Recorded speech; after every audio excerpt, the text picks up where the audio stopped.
Net o en boleterías del teatro. El Mago del Tiempo. Daddy Brieva en el Teatro Picadero. El Destape Radio. 107.3 AM 1050. 3/4 de información, una cucharada de análisis, una medida de política y una pizca de rosca. Matías Colombati en Maldita Suerte. La receta que no falla. Y hay algunos datos que nos vamos enterando en esta semana. Mucha actividad en el INDEC, varias estadísticas oficiales. Tiene que ver con, algunas mencionábamos y charlábamos más temprano con Héctor Recalde, el tema salarios. Los salarios siguen corriendo por detrás. En el primer semestre del año perdieron 3 puntos, 3%, pero en el último año acumulan 7. Vos tomás los últimos 12 meses. También la dificultad de medir, porque justo es un proceso de reapertura de paritarias. Hay cierta complejidad en el análisis. Lo que está claro es que desde 2018 para acá los salarios vienen perdiendo contra la inflación. Sí, sí. Y los salarios, estamos hablando del sector registrado, privado y público. Peor la están pasando los informales, ¿no? Que son 2/3 de la Argentina. Vos tenés en la torta dividida en grandes rasgos. 1/3 son laburantes formales, con convenio, con vacaciones, con aguinaldo. Son bastante menos de los que eran hace, claro, mucho tiempo. Y después el resto son o cuentapropistas, monotributistas. Muchos de los empleos que se recuperaron, entre comillas, en este tiempo, es gente que pasó de tener laburo formal a ser monotributistas. En ese primer tercio que nombrabas, ¿están los estatales también? Están los estatales. Sí. Ah, ok. Y después sumale informalidad y lo que acá se denomina economía popular, que son los que se generan su propio laburo, ¿no? Changas y demás.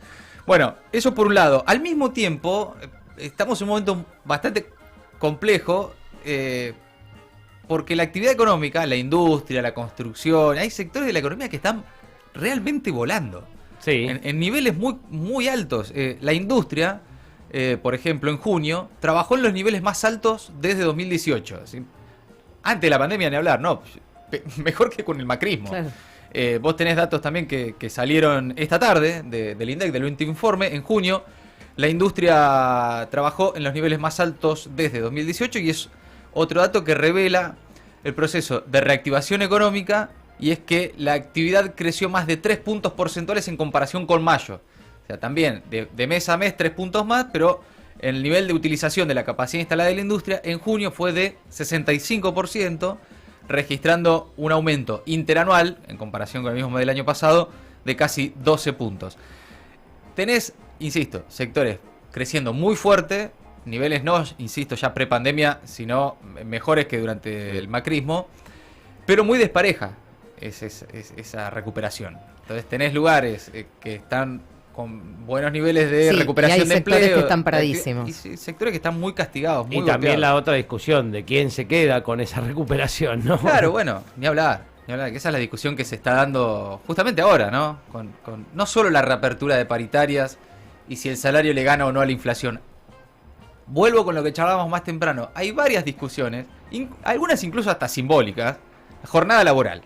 Bueno, es importante, se puede discutir, hay antecedentes, hay ejemplos en el mundo y demás, pero es una discusión que para el mercado laboral de la pospandemia es importante dar, porque marca un poco también cuál va a ser el pulso de esa recuperación. Insisto, ya no solo indicadores y números, sino de, bueno, ¿quién va a ganar? ¿Va a ganar alguna vez? ¿El laburante va a ganar el laburante por lo menos una discusión? Aunque sea simbólica. Sí, ¿Se puede ganar una o es siempre perder? Como en los últimos 4 años, ¿no? Más allá, insisto, de números, porcentajes, indicadores, en la discusión pública, en la agenda pública, ¿no? Cuando vos ves que el gobierno en algunos casos, rápidamente, en este puntualmente Matías Culfas, ministro de Desarrollo Productivo, plantea que la discusión sobre la jornada laboral no es para ahora, no es todavía y demás. Sí, pero tan rápido anulamos las discusiones, los debates. Y podemos esperar un poco más, ver si se puede hacer un poco más de fuerza. Y el propio Culfas la semana pasada había dicho algo como, bueno, como que él se encargaba del crecimiento, no de la distribución. Está que bien, en un punto sí. es cierto porque es ministro de producción, pero suena muy a teoría del derrame eso. Sí. Bueno, eso por un lado. Por otro lado, otra noticia también importante, pero de la ciudad de Buenos Aires, que tiene que ver con lo mismo, es lo expulsiva que es la ciudad de Buenos Aires. Hay un dato que es que por primera vez el monto que hay que ganar en la ciudad de Buenos Aires para ser de clase media A ver, llegó a las 6 cifras. no me deprimas. Una familia porteña de 4 personas No. necesitó ingresos de al menos 102.000 Me estás pesos cargando. en julio para ser considerada de clase media, esto según los criterios de estratificación social que utiliza la Ciudad Autónoma de Buenos Aires. Son de hecho datos oficiales de la Dirección General de Estadísticas y Censos de la Ciudad Autónoma de Buenos Aires, que publicó los datos de canastas de consumo correspondiente al mes de julio. Imagina una familia de 4 personas, 100 lucas por mes para ser de clase media. Sí. Es una ciudad verdaderamente expulsiva. Es un umbral de 3 lucas y pico por día que se necesitan para vivir en la ciudad de Buenos Aires.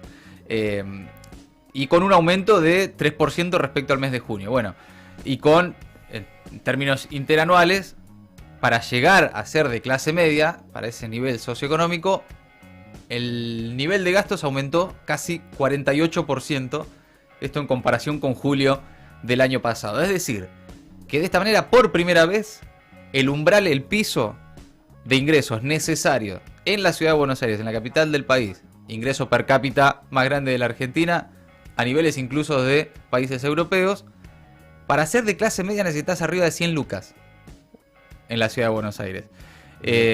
Y no parece haber políticas activas del gobierno porteño para que esta situación no se produzca. Porque después siempre, si no, es las políticas sociales, laborales y económicas del gobierno nacional. Del gobierno nacional, sí. Pero ¿y las el únicas. gobierno porteño? ¿Qué hace el gobierno porteño para amortiguar el impacto de la crisis en las familias porteñas? Pienso esto porque quien hoy es aparentemente el nuevo conductor de la oposición y quien se perfila para dentro de 2 años ser candidato a presidente es el jefe de gobierno porteño. Y no tiene una política pública para mostrar que hable de cómo hizo, o cómo al menos intentó hacer, para que la crisis no golpeara fuertemente en las familias porteñas. No, de hecho, con todas las medidas y las obras y todo lo que hace el gobierno porteño tienden más a la palabra esa nueva que es la gentrificación, digamos, Sí. que es hacer elevar el estatus social de un determinado lugar a partir de obras, digamos. Entonces hace que la vida sea más cara. Sí.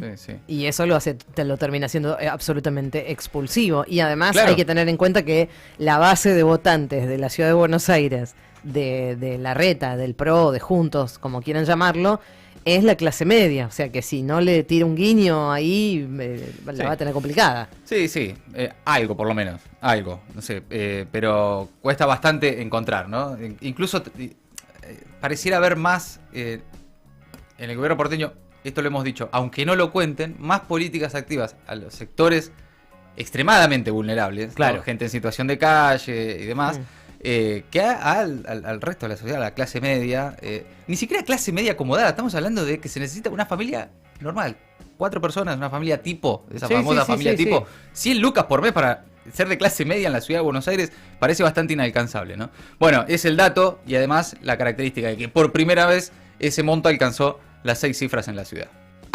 Mati, Gaby, Jera y Ori. Maldita suerte. Abreviamos los nombres, pero ampliamos la información.